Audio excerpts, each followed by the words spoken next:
Things change. People change. Feelings change too. Any fellow PNDers out there? No? I like to think my ability to build powerful decks on a budget has improved over the years, in big part thanks to you guys helping me. And I think I've finally become deck builder, destroyer of social lives, and I think it's a title I accept. But just because my social lives destroyed, don't think your little punk ass, bitch ass wallet self can just bully me out in public. All right?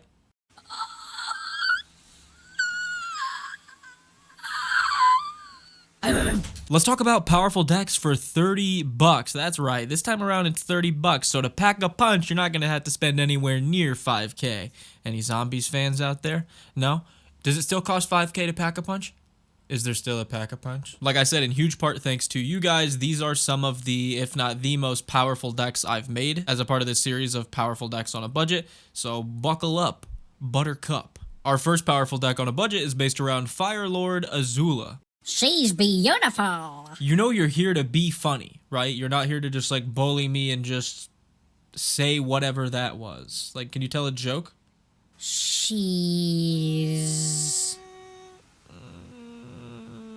pretty? No. She's hot.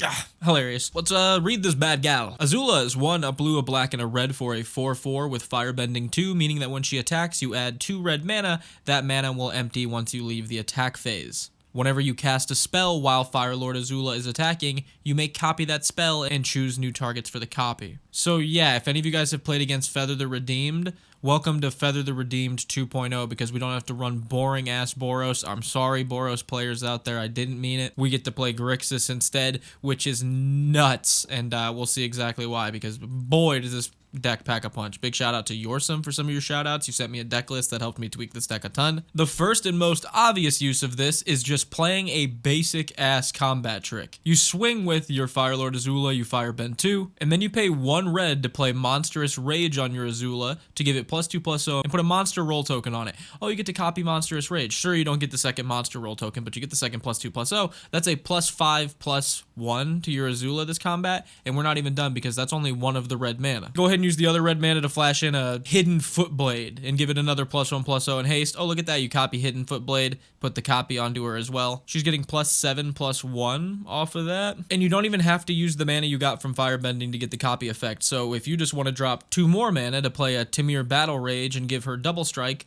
I just mentioned she was an 11 power already. That's 1 opponent knocked out from commander damage already.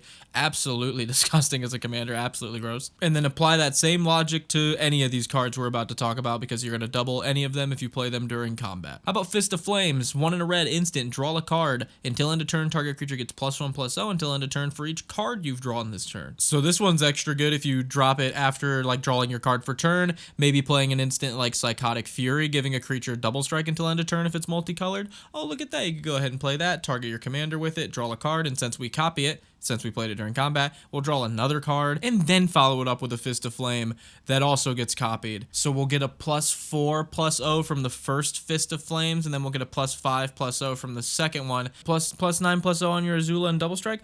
Oh, that's enough commander damage again. It's really easy to knock out an opponent with this deck. Keep in mind, plenty of these combat tricks we run in this deck actually protect Azula because she's such an important piece of the deck. She's pretty much the whole deck. So something like Eel Umbro that we can flash in that has totem armor, so it will go to grave before the creature does, is helpful. Something like Octopus Form that can give a creature +1/+1 and hexproof until end of turn. Untap it is great to protect her, as well as maybe double it for an offensive combat trick if we need to. Past this, there's a couple really cool creatures that you can run that just let you cast spells during combat, so you can just copy those spells with Azula. You've got Goliath Daydreamer being 2 and 2 red for a 4/4. Whenever you cast an instant or sorcery card from your hand, exile that card with a Daydream counter on it instead of putting it into your graveyard. Whenever this creature attacks, you may cast a spell from among the cards you exiled with Daydream counters on them without paying their mana cost. So yeah, when you cast those, when it attacks, that's casting a spell during combat. And look at that, Azula copies spells that we cast during combat. Same thing goes for Atali Primal Storm. Whenever she attacks, cast off the top of everyone's deck. So yeah, have fun getting a bunch of free potential buffs.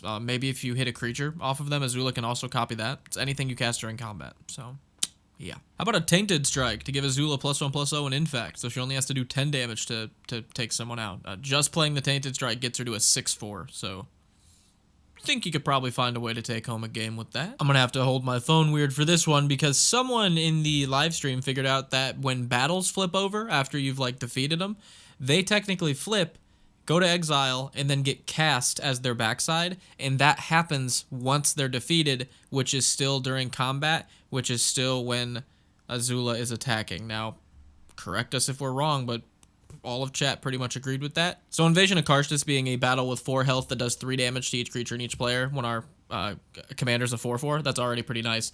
But when it flips over, when we defeat it, turns into a 4/4 ward, pay 2 life. Whenever you cast any spell, it does 2 damage to each opponent. That's not going to be busted in this deck at all. And again, when that flips, it gets flipped and cast. Because if you look at what a battle actually says, as siege enters, choose an opponent to protect it. You and others can attack it. When it's defeated, exile it, then cast it transformed. That's right, you have to cast it transformed. So the backside, we will get 2 copies of. Disgusting. So this also applies to Invasion of Arcavios, which is 3 and 2 blue to tutor up an instant or sorcery card to our hand. It's got 7 health, but when it flips, it turns into an enchantment. Whenever you cast an instant or sorcery spell from your hand, you may copy that spell. You may choose new targets for the copy. So we will get 2 of these, meaning we will have 2 of these and an Azula in play. So every spell we cast during combat, we will get 3 additional copies of it. Throw a Rogue's Passage in there to give her unblockable. Throw a Last Agni Kai in there, so once you get her big enough, you just have her fight something small, make a shit ton of red mana for the excess damage, dump all that red mana into even more combat tricks that get copied now during combat. Extremely explosive, very similar to the Lotus list that we did a few of these videos ago. Very reliant on the commander, I'm not gonna lie. There are counter spells in this deck to protect it, there's combat tricks that protect it. She's also a 4-drop, so there's not really super unlikely that you won't be able just to cast her again for 6. I forgot Yorsum suggested Lavan, Cultist of Tiamat when we were in stream, which is absolutely insane. It's a 3-drop 1/3. Whenever you cast a non-creature spell, target creature gets +X/+O until end of turn equal to that spell's mana value. So all those spells that we're casting for Azula, they will just also give buffs equal to their mana value at the same time. Absolutely gross deck. As I said, you will one-shot people out of the game very quickly with this. As long as you're keeping up enough mana to protect Azula, you should be cool. And if you've been looking for an extremely explosive, powerful Grixis list, or if you've just been looking at Azula specifically, here's a $30 list for you guys to check out. So there's a link down below to check out the full list. And with that, we're going to move on to powerful deck on a budget number 2. Sir Nick the White delivers upon to you Queen Magnus the Red. She says you're a loser. A liar. Magnus the Red is 3, a blue and a red for a 4/5 flying. Instants and sorceries you cast cost 1 less for each token creature you control, and whenever Magnus the Red deals combat damage to a player, create a 3/3 red spawn creature token. Dragon fodder. 2-drop spit out 2 tokens? Sure. Now you have 2 tokens. Now that Ral's reinforcements, it cost 1 red. So you can just play that for 1 red. Oh, you've got 4 tokens now? I don't know if you're going to believe this. Your Empty the Warrens cost 1 red to play now, and it's got Storm. So you're going to create 2 goblins 3 times. That's 6 goblins. You have 10 tokens in play. Now, I don't know if you know this. You can play an Explosive Welcome for 1 red now. Go ahead and deal 5 damage to any target, 3 damage to any target, then float 3 red mana, and use that 3 red mana to play Hit the Mother Load. This is just theoretical, but that is genuinely how explosive this deck is. Disgusting. We'll get more in depth in it. So let's talk about some more token creation options in the deck to start things off. How about cards like Third Path Iconoclast making 1/1 artifact creature tokens, Murmuring Mystic making 1/1 blue bird creature tokens, or Tauran Sky Summoner making 2/2 blue drake tokens every time we cast instants and sorcery spells.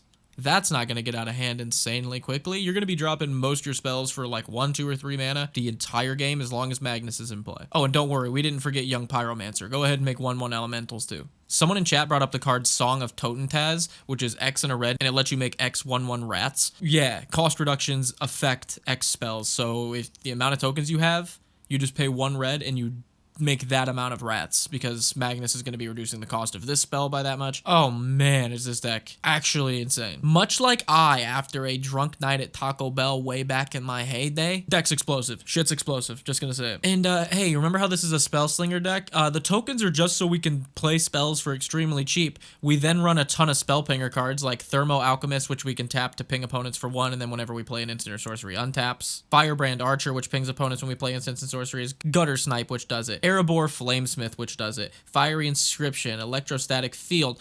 All the pingers. So when we're playing these instants and sorceries and spamming them, and spamming all these token creators or all these giant spells thanks to the tokens we have, we're going to be pinging opponents for a ton of damage, which I think is a good segue into the big spells we're going to be casting, because that's the real fun here. I think that's what we're all waiting for. We talked about Explosive Welcome. I think Call of the Skybreaker is actually nuts in this deck, being 5 and 2 hybrid is it for a sorcery. Create a 5/5 red and blue elemental creature token with flying, and as Retrace, you may cast this spell from your graveyard by discarding a land card in addition to paying its actual cost. But in our deck, it only costs 2 mana most of the time. So a card that theoretically late game, if you're holding 3 or 4 lands in your hand, could be pay 2, make a 5/5, discard a land, pay 2, make a 5/5, discard a land, pay 2, make a 5/5, discard a land, pay 2, make a 5/5. And you just made 4 5/5s for 8 mana.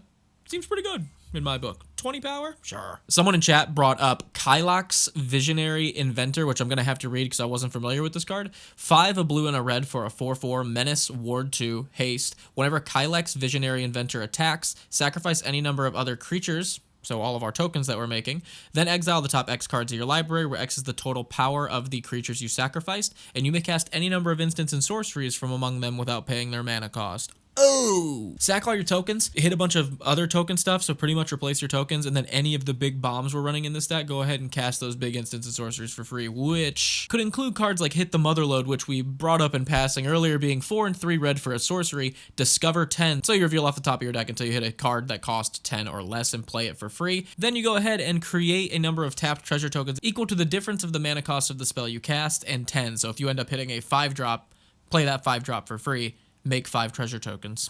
Seems pretty good. Or how about Magma Opus? 6, a blue and a red. Magma Opus deals 4 damage divided amongst any number of targets. Tap 2 target permanents and create a 4/4 red and blue elemental creature token. Draw 2 cards. You can also pay 2 hybrid is it to discard it out of your hand and create a treasure token, which is okay. But again, a red and a blue to do this in this deck? Yes, I do think so. On top of this, we got a couple of powerful board buff cards that interact well with the Spellslinger synergy of the deck. We run Balmor, giving our whole board a +1/+0 buff whenever we play an instant or sorcery, which is going to come in handy. Or Haze of Rage, being a 1 and a red sorcery with buyback 2, meaning we can pay an additional 2 to put it back into our hand when we play it. Creatures you control get +1/+0, and it has Storm. So in our deck, that actually does affect the buyback cost. Our Magnus the red cost reduction does affect the buyback cost. So this could be 1 red to give your board 1/0, Storm, put it back into your hand. And then the next time you play it, you've already played a spell, so it'll Storm, copy it twice, 2/0. Next time 3/0, 4/0, 5/0, 6/0. Many times you're willing to pay a red. And I know what you're thinking. You thought we forgot about the ETB pings. We did not forget about the ETB pings. Shocking Sharpshooter, Molten Gatekeeper, Witty Roastmaster, and Impact Tremorer. All of these are going to ping opponents when creatures ETB, so while we're making these tokens on our side of the board, we might as well be dealing damage. So the deck is going to play a ton of tokens, so we can flood the board with more huge spells or more tokens, all the while pinging opponents with our spell ping cards and pinging opponents for the tokens ETBing with our ETB ping cards. All the while, we got a big-ass commander that's making 3/3s every time it smacks somebody. What else do you want, dude? It's $30. It's extremely powerful. All these decks on this list today are explosive as hell. I don't know what you want from me, because I ain't gonna give it to you. Next one. But seriously, folks, if you want to check out any of these deck lists that we're going to talk about today, the full links can be found down in the description. And with that, let's move on to our powerful $30 deck, which is based around Noctus, Prince of Lucrus, baby. So our boy Noctus is 1 a white, a blue, and a black for a 4/3 lifelink. You may cast artifact spells from your graveyard by paying 3 life in addition to paying their other cost. If you cast a spell this way, it enters with a finality counter on it, meaning if it dies, it gets exiled. Let me just run something past you, okay? Let me try to sell you on this deck with a single card just to be like, open your mind up to how busted this actually is. Executioner's Capsule. 1 black for an artifact. Pay 1 and a black. Tap it. Sacrifice Executioner's Capsule. Destroy target non-black creature. This becomes very good removal when you can just cast artifacts from your graveyard by paying an additional 3 life in addition to their other cost. Sack this. Blow that thing up. I'm just going to pay a single black, pay 3 life, Noctis it back into play. Pay 1 and a black, crack it, blow that up, and just keep having that line available to me at all times. Now you can replace that effect with something like a Dispeller's Capsule, which does the same thing except you crack it to remove an enchantment or an artifact, and you can quickly understand how filling in the blank with just recursion pieces, sack outlets for artifacts, powerful ETBs and death triggers on artifacts, and you can get some seriously good value loops happening over the course of the game that you can just easily bring home games with. So Let's jump into that. So we run cards like the capsules we talked about before to provide some loopable removal, or something like Scrabbling Claws to provide repeatable graveyard removal or card draw, or even something as simple as like Mind Stone to just provide repeatable card draw. We're then going to run some synergies with artifacts ETBing, like Sludge Strider, which lets us pay 1 when an artifact ETBs on our side to have target player lose 1 and we gain 1, or a card like Gol Bez providing us with a Surveil 1 whenever an artifact ETBs, as well as a recursion effect, along with powerful artifact death trigger engines, so when these artifacts die, which we'll get into because we got ways to sack them, we'll get powerful effects, so stuff like Disciple of the Vault, providing life loss for each opponent when an artifact's put into the grave, or Marionette Apprentice or Marionette Master, both doing the same thing, providing life loss when artifacts are put into our grave. Now, on top of those artifacts we talked about that sack themselves, we do run some ways to sacrifice artifacts so we can get some of these value loops started ourselves. One of them being Lich Knight's Conquest, because that seems like an absolute unit in here, being 4 and a black, sorcery, sacrifice any number of artifacts, enchantments, or tokens to return that many creatures from our graveyard into play. And there's a ton of high value creatures in here, so being able to just sacrifice our artifacts, put them into bin where Noctus can just get them back anyway, and then recur a bunch of our powerful stuff that people are removing. Seems good. We've also got Fame the Broker, which can sacrifice artifacts and turn them into 2/1 Inklings with flying. Soul Devi Adnate, where you can sack an artifact to make black mana equal to the artifact's mana value, which is absolutely disgusting in here. Chronomancer, 1 and a black, 1/1 flying, pay 1, tap it, sacrifice an artifact, draw a card, unearth? Sure, why not? Braids, Arisen Nightmare. We crack an artifact, everyone else has to crack one, or else we draw a card and they all lose 2. We will definitely take that. Or something like Oswald Fiddlebender to sacrifice artifacts and do like a pod effect to tutor up slightly bigger and bigger artifacts. All of these, great ways to put artifacts in our bin. Which I'm so glad you stick with how crazily all over the place I explain decks, because we finally arrived at what are we actually going to be sacking and putting into the bin outside of those little tiny utility artifacts? Let's talk about it. Something as simple as a Mulcater's Watcher, being a 1 and a blue, 1/1 flying vigilance. When it dies, draw a card, can be very good to cycle in and out of grave with one of those artifact sacrifice pieces. Wormcoil Larva's pretty good, being a 3 and 2 black, 3/3 death touch lifelink. When it dies, you get a 1/2 death touch and you get a 2/1 lifelink. Enigma Sphinx, just being a giant 5/4 Sphinx with Cascade that costs 7, and when it dies, you just put it, what is it, 4th from the top? Yeah, 3rd from the top. It's just kind of cool. Someone recommended this, and I was like, I like big flying beaters that cheat other stuff into play. I don't know.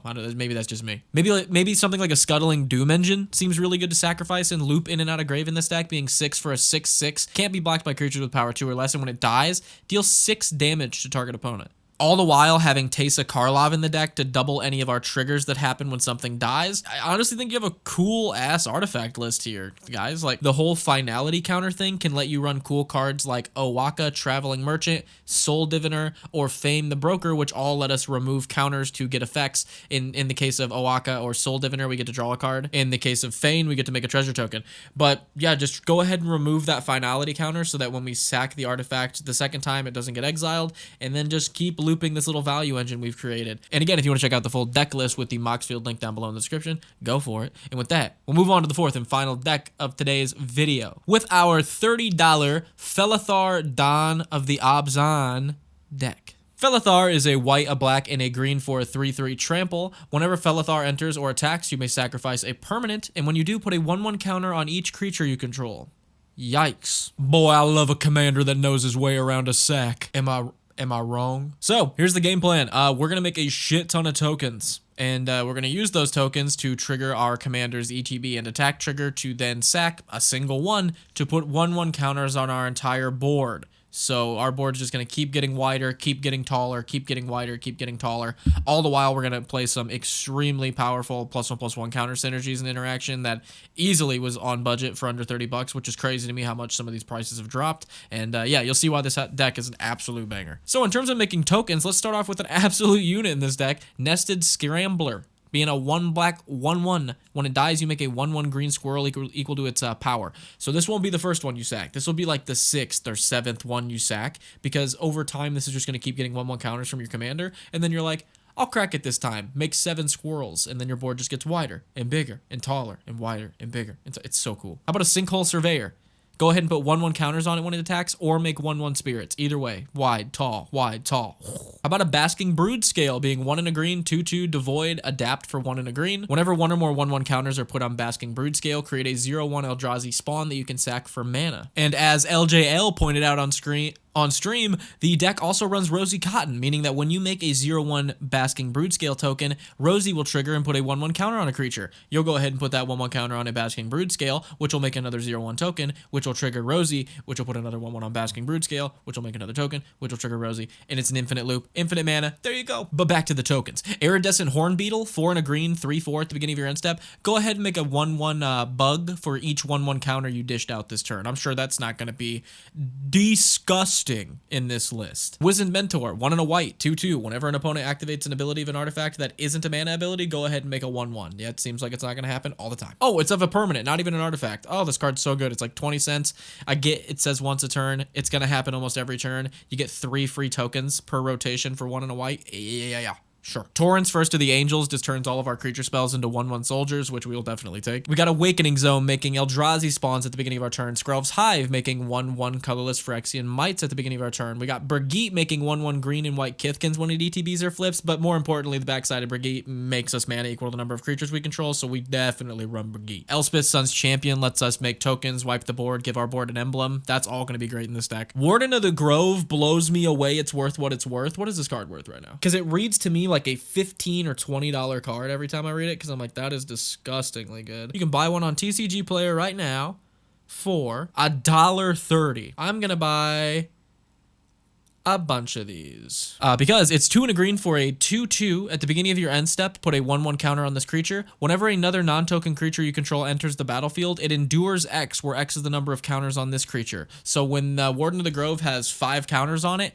every non-token you have enter the battlefield will get to put a 5/5 Spirit into play or enter with 5 additional 1/1 counters on it. And that's just going to keep scaling the more counters the Warden gets on it. Yeah, $1.30. It's probably $1.30 if I had to guess. Jacked Rabbit. How about this one? X, 1 and a white, 1/2, Ravenous. Ravenous is weird. I don't think it deserves its own keyword, but whatever. If you paid 5 or more for X, you get to draw a card. Sure. 1/2. When it attacks, you make a number of 1/1 rabbits equal to the power of this card. Absolutely disgusting, because again, it's going to keep getting bigger, keep getting wider, keep getting bigger, keep getting wider. I know you're so used to hearing that all the time, dude, aren't you? We've also got a couple of sack fodder pieces like Skyclave Shade or Bloodghast, which can both come back from our graveyard with a landfall ability, so we can use these to sack to our commander every time we attack instead of tokens sometimes if we need to or want to. Just make good tools for the deck. And like I said, we have some crazy good +1/+1 counter synergies on a budget.